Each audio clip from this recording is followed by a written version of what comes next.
Olá pessoal, nessa aula nós iremos falar sobre a formação do território brasileiro e a construção do espaço geográfico, ou seja, nós iremos entender como foram formados esses estados brasileiros, quem formou, quando foram formados. Além disso, saber também quantos estados brasileiros nós temos hoje. Isso porque o mapa que nós temos hoje, ele antigamente era diferente, tinha menos territórios. Vamos ver melhor?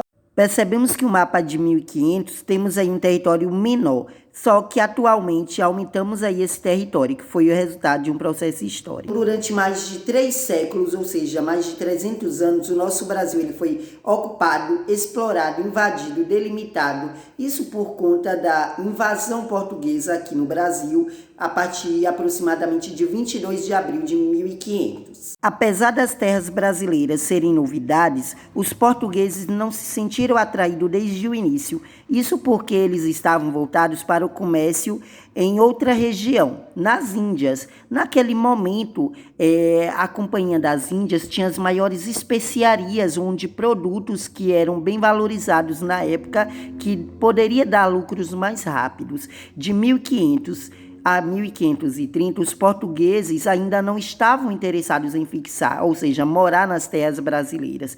Esse período de 1500 a 1530 chamamos de colônia de exploração.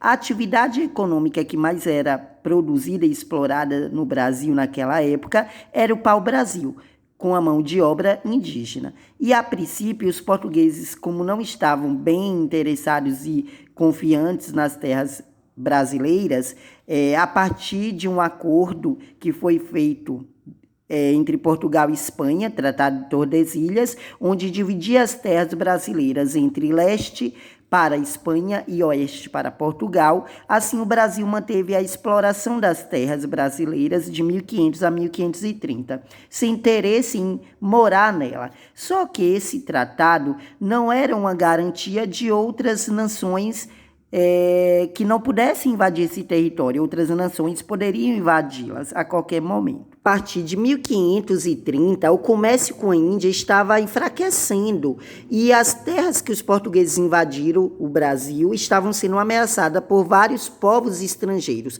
sobretudo os franceses, que invadiram com frequência o território, aliando-se com nações indígenas que eram inimigas de Portugal. E com essa situação, Portugal percebeu que era necessário aumentar os esforços para explorar o Brasil. Caso contrário, correria o risco de perder as terras, e assim, esse período aí nós chamamos de colônia de povoamento, que é quando Portugal tem interesse de povoar as terras brasileiras. Os portugueses iriam governar as terras brasileiras. Bom, a saída de Portugal foi bem simples.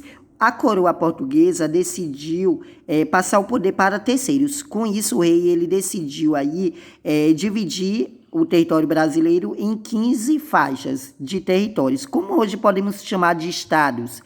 E aí, esses 15 lotes que foram distribuídos em 14 capitanias diferentes, né, cuja administração ficou de responsabilidade dos capitães donatários. Mas quem eram os capitães donatários e quais suas funções? Bom, gente, os capitães donatários eram comerciantes ou pessoas que pertenciam à pequena nobreza, né, de Portugal, e a responsabilidade de desenvolver a capitania era exclusiva do donatário, que recebia o direito sobre o lote da terra, né, a partir da carta de doação, e os direitos e deveres, né, que o donatário deveria cumprir, que fossem fixados na carta foral. Os donatários não eram os donos da terra. A terra continuava pertencendo ao rei português, portanto, tinha apenas o direito de morar e administrar a terra da melhor forma possível. Dentro de sua capitania, o donatário era a maior autoridade administrativa e jurídica, e só quem estava acima dele era o rei. Então, os donatários eram obrigados aí a investir, criando toda uma infraestrutura para garantir o desenvolvimento e segurança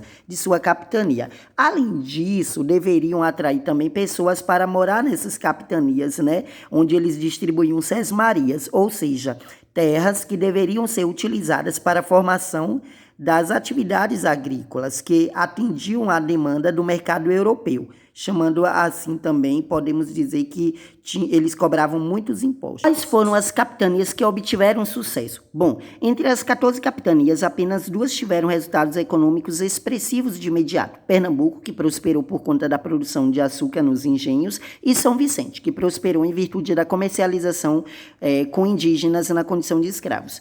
Por que as capitanias não deram certo? Bom, esse insucesso pode ser explicado por vários fatores, como a inexperiência administrativa de muitos donatários, a falta de comunicação interna e a dificuldade de comunicação com Portugal. A escassez de recursos para promover o desenvolvimento das capitanias também, o conflito com os indígenas. Então, ao longo dos séculos, essas terras brasileiras elas foram divididas, passada aí por mudanças, e o Brasil começou a aumentar seus territórios, mas também poderia perder em algum momento até que chegasse essa configuração atual, como conhecemos hoje. Atualmente, o Brasil está organizado em 27 unidades administrativas, sendo 26 estados e um Distrito Federal, onde está localizado Brasília, que é a capital do nosso país.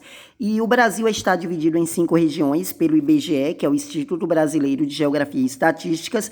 São elas as regiões Norte, Nordeste, Sul, Sudeste e Centro-Oeste. Cada uma delas tem suas respectivas peculiaridades, tá? Terminamos a aula de hoje e até a próxima, pessoal. Tchau, tchau!